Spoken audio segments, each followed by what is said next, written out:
Hello, hello, my beautiful people. And here we are in our podcast, The Coach is Next Door.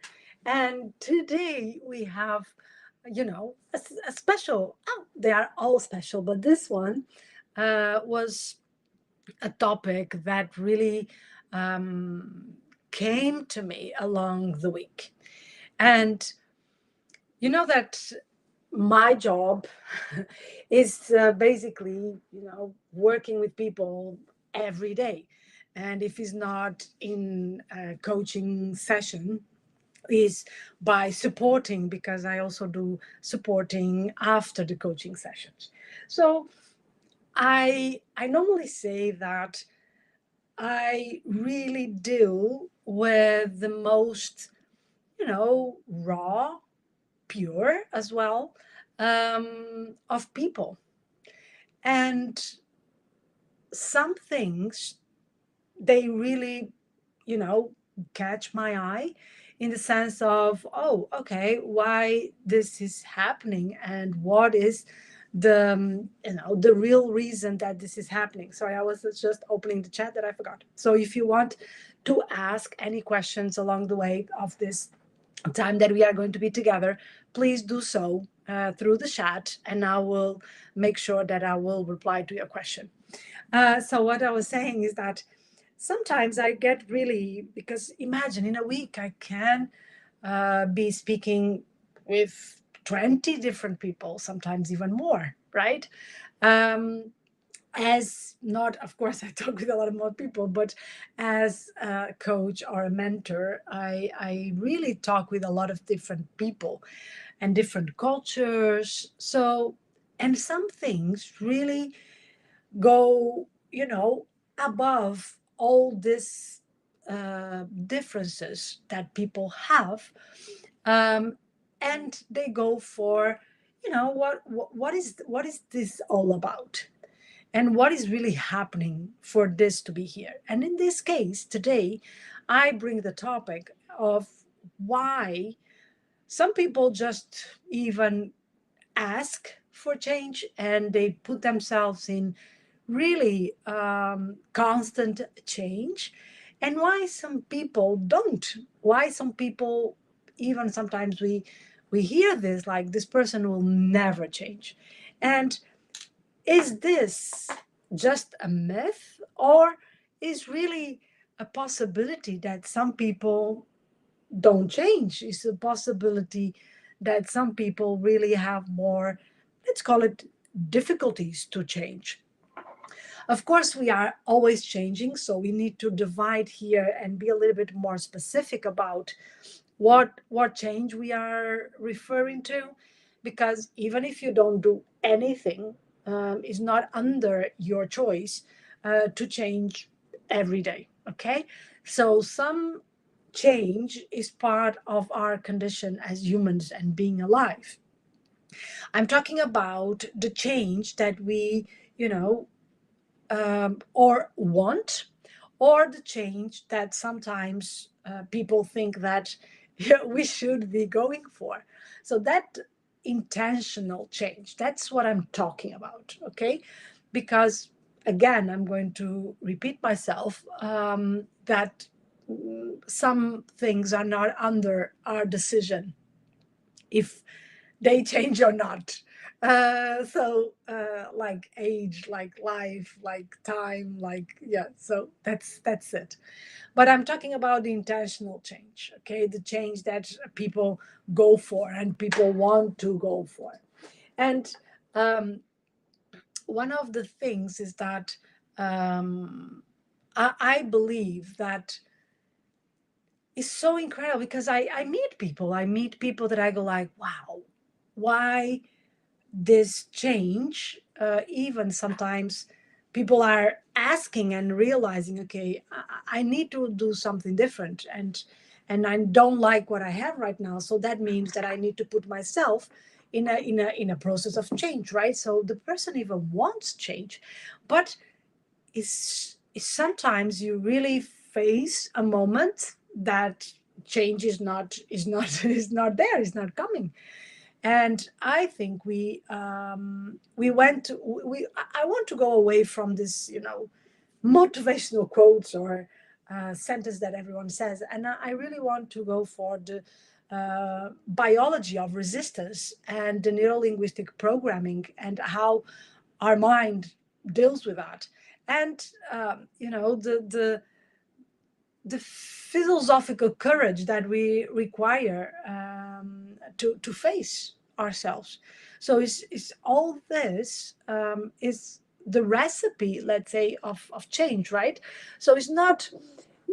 I really want to go away from, yeah, this idea that everyone changes. If you don't change, it's because you really don't want to, or yeah, so many things that people say, but I really want to go to a different type of level. You already know that I like that. I like to really get deep on the subjects and really get more possibilities of us to amplify our perspective, right? Otherwise, it's just buzzwords. So let's start with our own system and body, okay? And this almost like this biology of resistance, and where this stands in our neurological, from a neurological point of view. So I think we need to aim for the understanding that the brain is designed for us to survive. It's designed to, keep us alive. And so that's why he's always looking to, I'm always repeating this because I think it's so important. He's always looking for, efficiency. Like, how can I save energy? How can I keep this going longer and longer?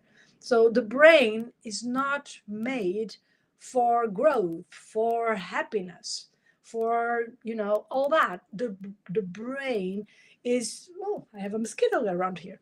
The brain is done and is here to make us survive.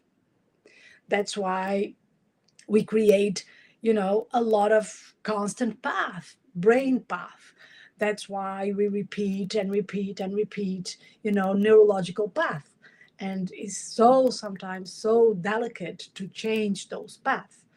um, the biggest part of, so let's say, the biggest responsible for safety is your amygdala. Okay, your built-in alarm system. So it's always going to be activated as an alarm that some way somehow you are not safe. Okay, so you see already the contradiction of this, because change is uncertainty. Change is really not knowing what is next. Okay, is really putting yourself, in a black hole and jump in, and you just jump in, and you don't know what is coming. You don't know what that is all about, and that is contradicting the main, objective of our mind, that is to keep us safe. And this is important, because we need to realize and we need to be so aware for ourselves that yes, our mind is going to trick us and is going to always ask for, but what that means and what is coming next, and do you have a plan, and predict it.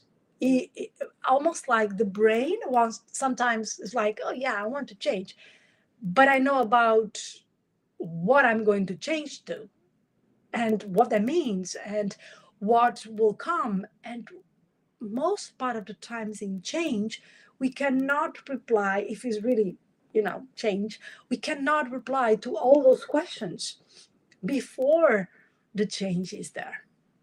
um, and we need to realize that yes, our brain is going always try to put us back in the place that he knows. Okay. So that's why people sometimes say, that's just who I am. And I I want to change, but but can I do this in this way or that way? And that's a way, a very subtle way sometimes to say, I realize that change is almost like necessary, but I want first to gain some certainty, some security about what is going to happen. And this type of sentences, when people say this, they are not just saying things. They are showing us they are in a neurological loop. So if you hear yourself or someone else saying this kind of things, you need to really get to the your own understanding that the person is in a neurological loop. And if you if we, for instance, as a coach or a mentor, are not willing to provoke this neurological loop, nothing will happen. Or let me put it in a different way, even like the person will do some things, but they will always find something that will not work, and something that will say, I need to go back to what I was, and I need to go back to what I know. Okay. So that's the thing, is that we need to realize that when someone is saying this, we really need to get the sense that they are in a neurological loop. And then is the moment that we need to intervene to say, we are moving out of this neurological loop. Yeah? So pay attention to this and realize what is happening. Another thing that I would like to say to you is that I hear a lot, and I do it myself, the language of identity. So, because we all need to get ourselves inside of an identity, it's almost like we need to know who we are. So, we tend to create this identity for ourselves.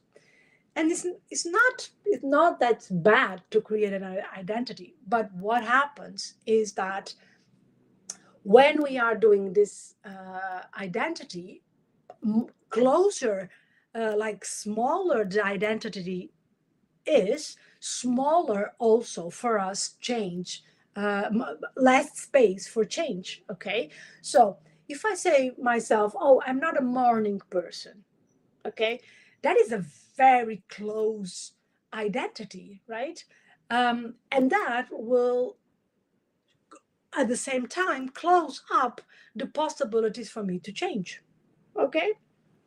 So if I say to myself, oh, I'm just so bad with my own emotions, you see how small I make myself in the possibilities to change? Because like all the emotions or some emotions, it's very different if I say I'm just bad with emotions, if I say, oh, I'm just bad when I'm with anger, for instance. You see the difference? One is like all the emotions, the other one is focusing on one emotion. So that means that I'm good at all the other. So pay attention to what size has your identity, and what size do you express your identity. Okay. And this, when you say this about yourself, you are not only putting a description on yourself, right?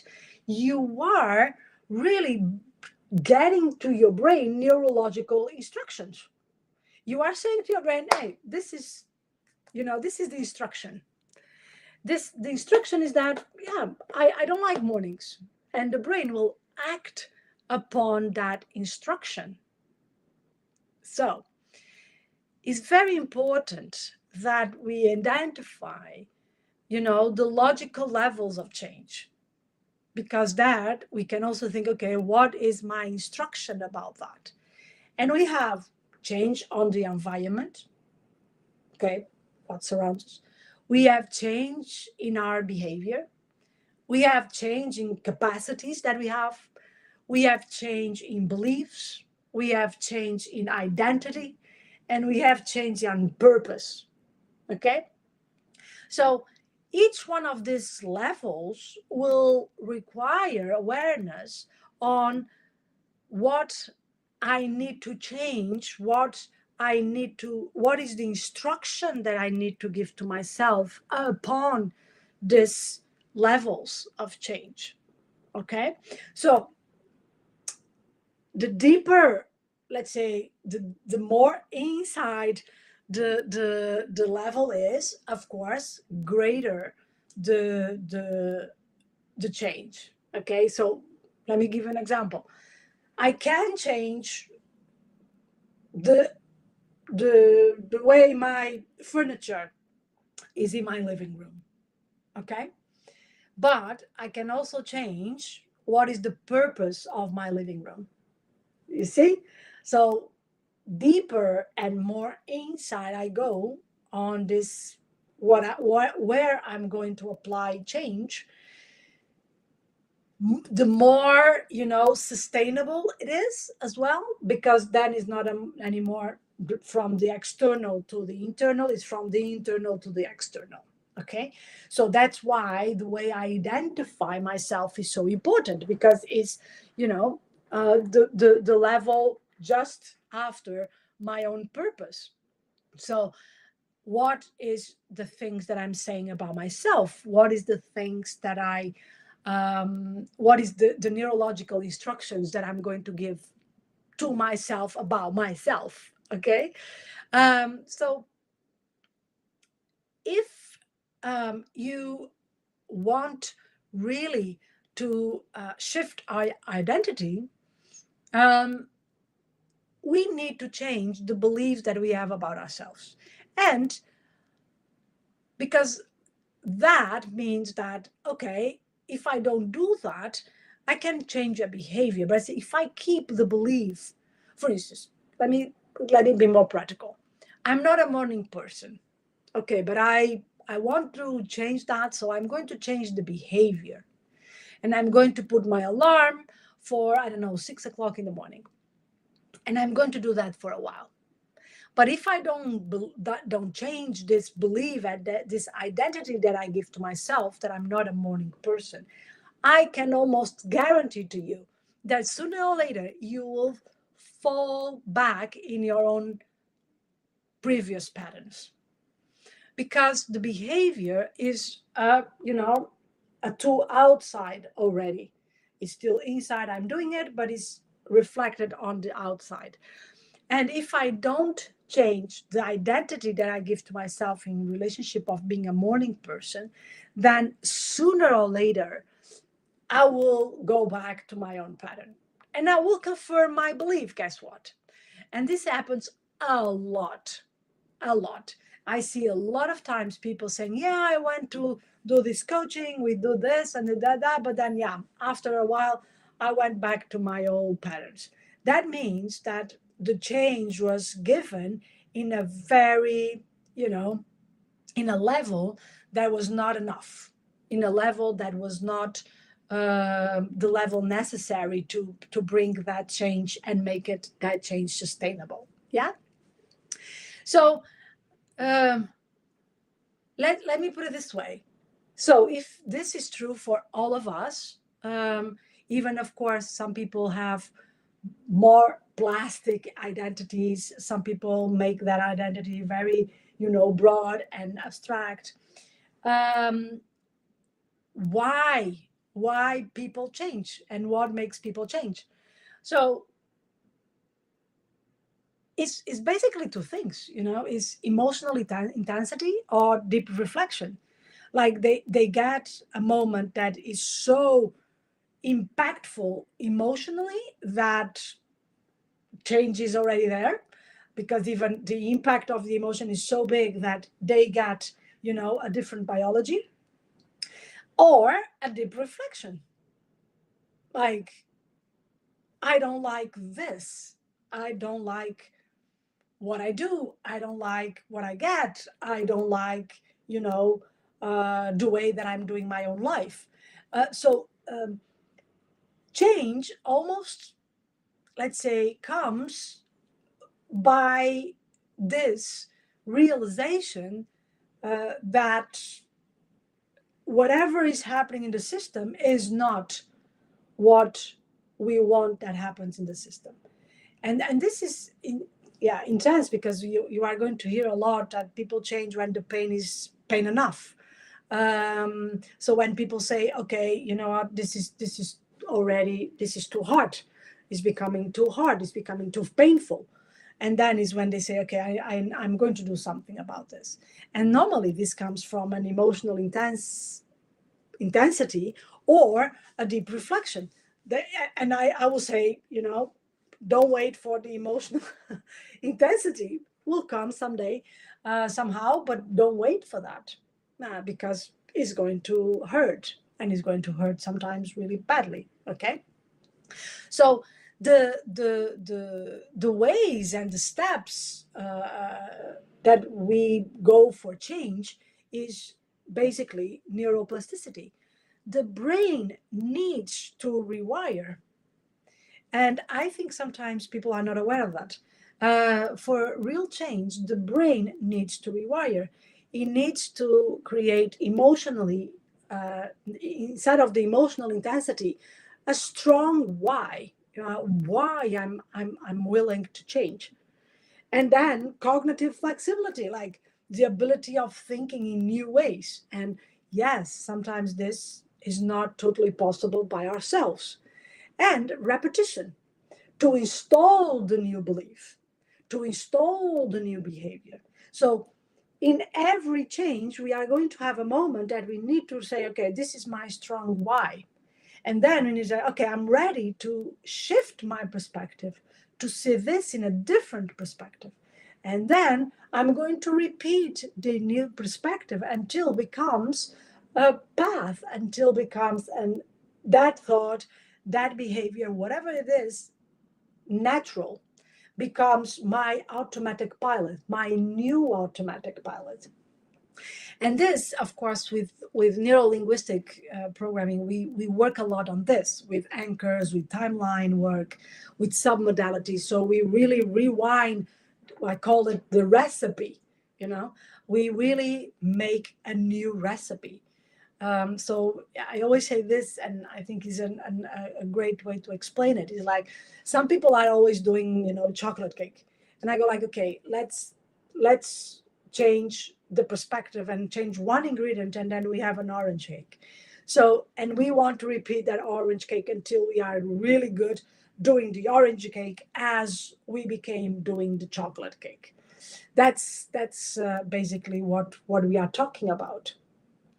So if we need these three things to change, why some people don't? Why some people don't change? Well, the first big thing is protection. To be brutal, realistic, the first thing is protection. So people don't feel safe enough to change, and that's basically our big job for us as coaches and mentors. Okay, is that we need, first of all and primarily, to amplify the trust, to amplify the change possibility by making people feel safe. Yeah, then is the is almost like unlearning. Some people are not willing to unlearn. Some people are not willing to change their perspective. So that's the thing, is that people are operating from a map that they go like, I'm not willing to leave this map because will be, I don't know any other map. I don't know what you're talking about. Um, so they don't want to change. They don't want to change because they really connect with, if I change this map, a lot of things will be different. A lot of things I need to, unlearn, and I need to learn new things, and I'm not willing to do that. And some people are not willing to change. So that's something that we also need to face and accept, is that some people are not willing to change. And uh, sometimes I think we want to, force that change when the person is already saying, hey, I don't want to. I don't want to do that. I understand maybe um, the meaning of that. I'm even realizing that change could bring new things, but it's too much. And that's also a thing, is that sometimes I also see people bringing a lot of change at the same time. And it like becomes too much. So no one will be able to deal with that. So also change needs to be, step by step, and cannot be, or we cannot expect that people are going to change from a moment to another. So we need to provide a kind of a process for that change. Okay. And um, the act of change is a decision. We need to decide that we want to change. But change is only a change when becomes a practice. So it's like doing it again and doing it again and doing it again, because we want to create that new automatic pilot. We want to create, that new path for ourselves. And if the act of change is a decision, change only becomes change with repetition, repetition, repetition, repetition. And this is, the part that sometimes I think people don't go for. Like, you need to give time for change to become that repetition, to become that new habit, that new automatic.